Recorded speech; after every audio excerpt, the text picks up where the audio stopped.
What does Tyrese have to do to take that next step? I think I just met with him the other day, and I don't think it's about taking the next step. I think it's about remembering who he is, because his biggest strength is his spirit. He's a really good basketball player, but that's not what attracts people to him. People are attracted to him because of his spirit, and he has to have that spirit. That's going to be the biggest challenge. His role is changing. Can he keep that same spirit? Whether it's the motors, like I joked with him yesterday, he turned it over a couple times. Biggest thing is, why are you turning it over? We got to recognize that. But whether it's the motorcycle thing we joked about last year, he had an unbelievable spirit. He has an unbelievable presence about him. He can't lose that. That's the biggest thing. If he does that, he'll be fine.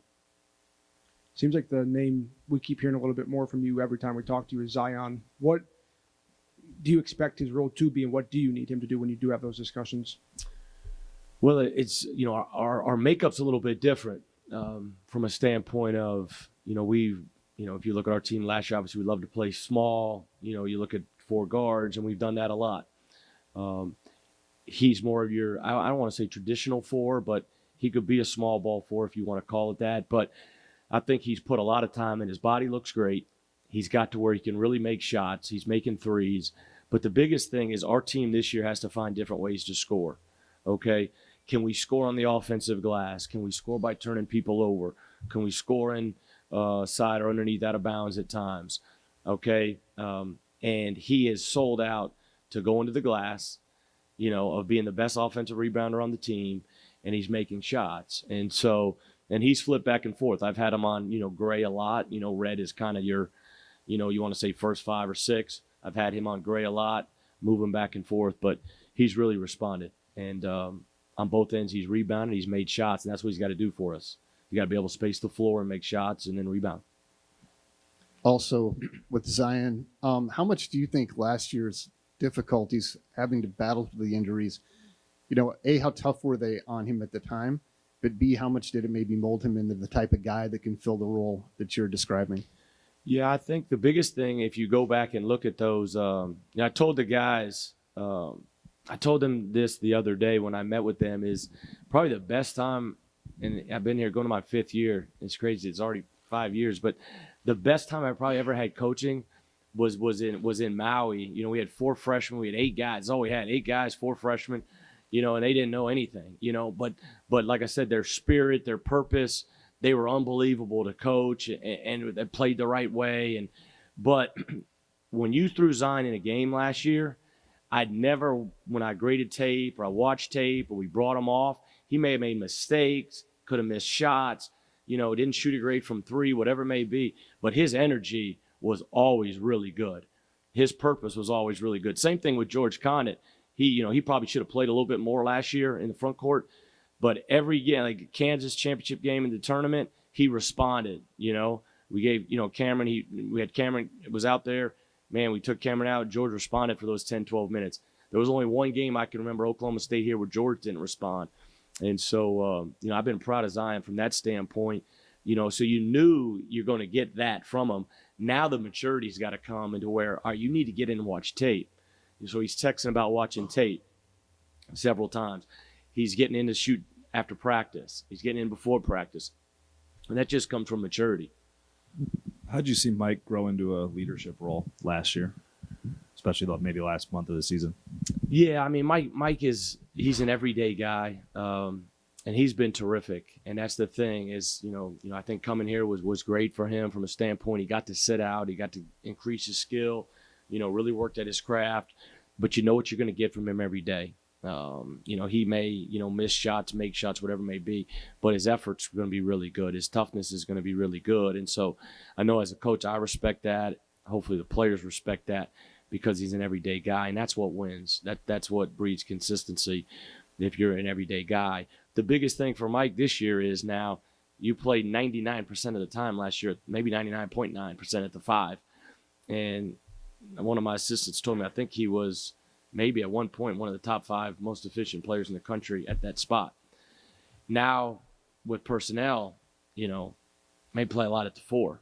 You know what I mean? How can we help him, and then how can he make that adjustment there? And so, but he's a guy that puts so much time in the gym. And so my biggest thing as a coach is if you're going to put the time in, I'm going to trust you in those moments. I'm going to trust you with those shots, whether it's from 3, 17 feet, jump hooks, whatever it may be.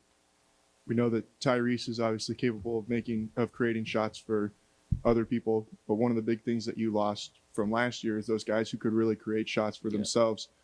What do you need to see to feel confident that there's somebody on this team that's capable of doing that, whether it's at the end of a shot clock or in another situation like that? Yeah, I think that's the biggest thing. When you look at this roster, you probably had, you had multiple, I won't even give a number. We had multiple guys that, if it got late, they could go make a play, and that's what, good players, obviously are capable of doing.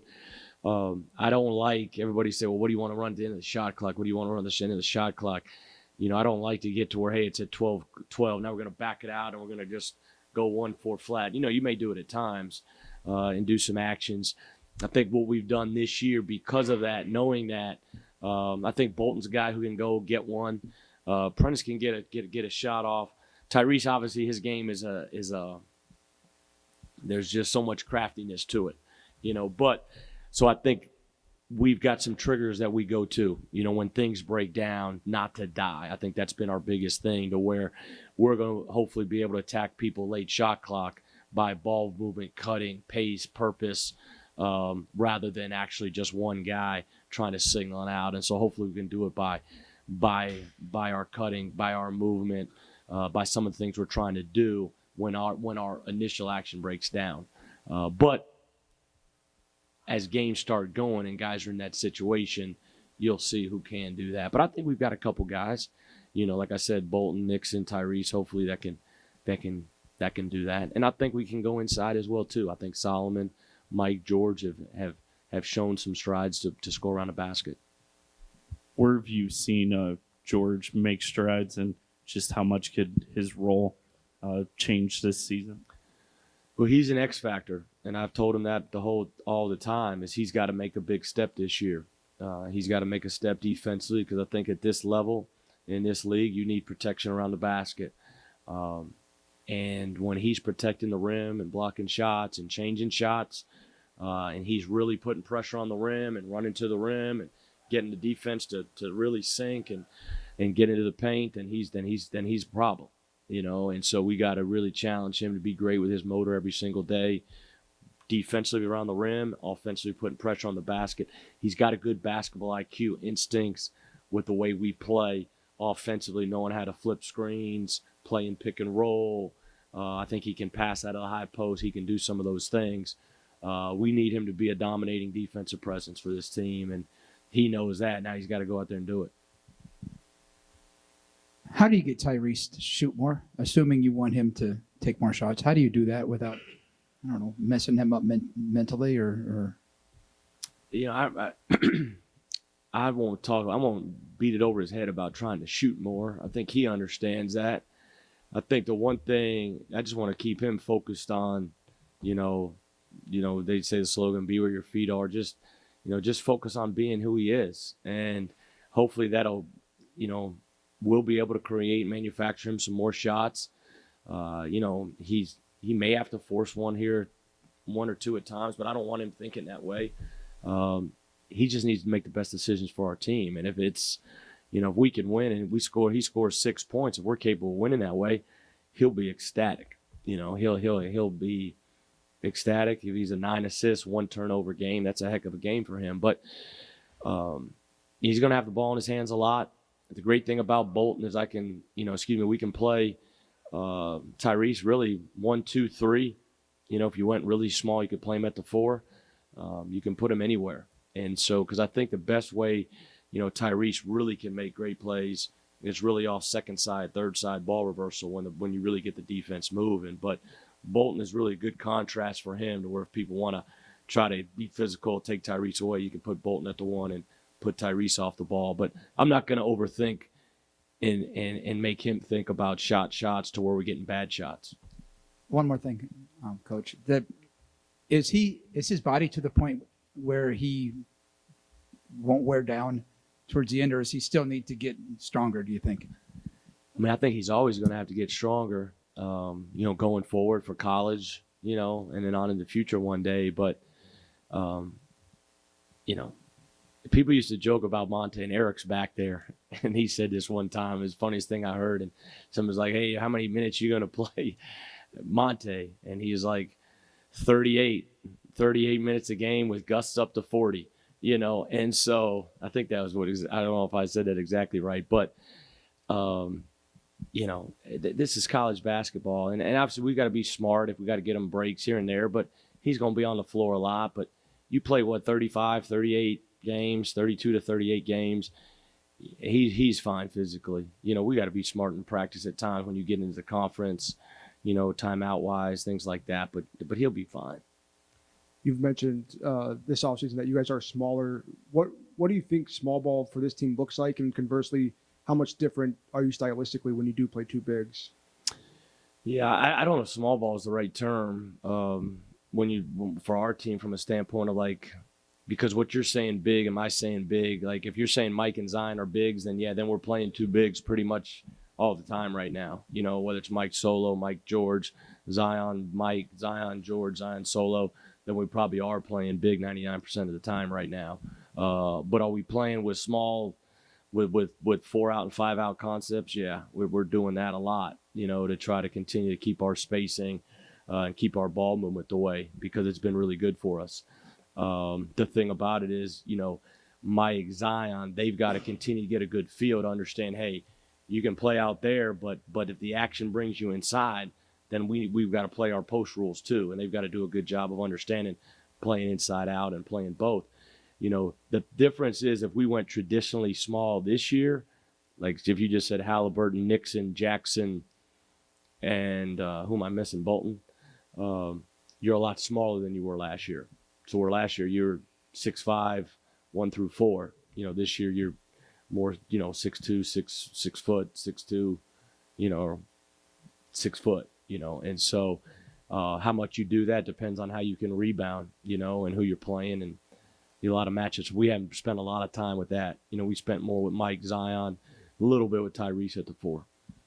Have you noticed anything either from a shooting percentage or spacing with the our spacing's good. Our shooting's not great right now. with the extended 3-point line?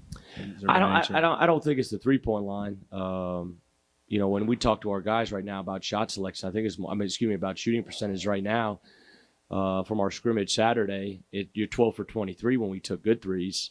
You're 14 for 43 when you combine the bad ones and the good ones. And so we've got to, and I'm one that, people look at and say, man, he lets them shoot some, but I think that also plays into why they can make 6 in a row too, so it evens out. But I think this team, I got to really harp, and I've been harping a lot more on shot selection. But it's early, so shot selection's bad. Turnovers are abundant. That's just what it is the first couple weeks. But I think our spacing, Mike can make threes. What hopefully the goal for Mike is, can we get him to be 35% from 3? Can Zion be 35 to 38? If that happens, man, we're in good shape. Because I know Nixon can make them. I know Tyrese can make them. Bolton shot 30-something last year at Penn State. Caleb Grills, that's his one main thing he does, to where I think we can space out.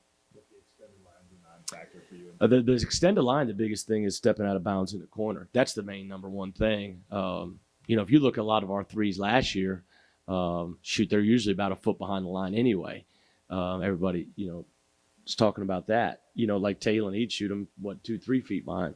But the biggest thing with that line is making sure and we're stressing a lot, catch it on 2 feet. Because if you don't catch it on 2 feet, that back foot hits that line, that out of bounds line. And that happens way too often. But a lot of coaches are having that same issue.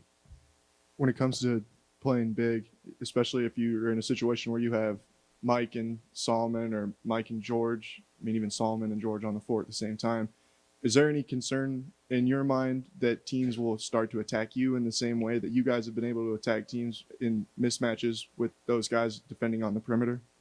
Yeah, no question.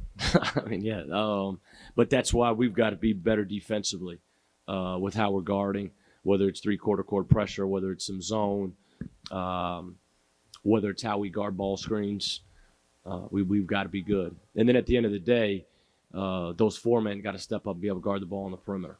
That's what it comes down to at the end of the day. We got to all guard the ball. 5 guys got to guard the ball.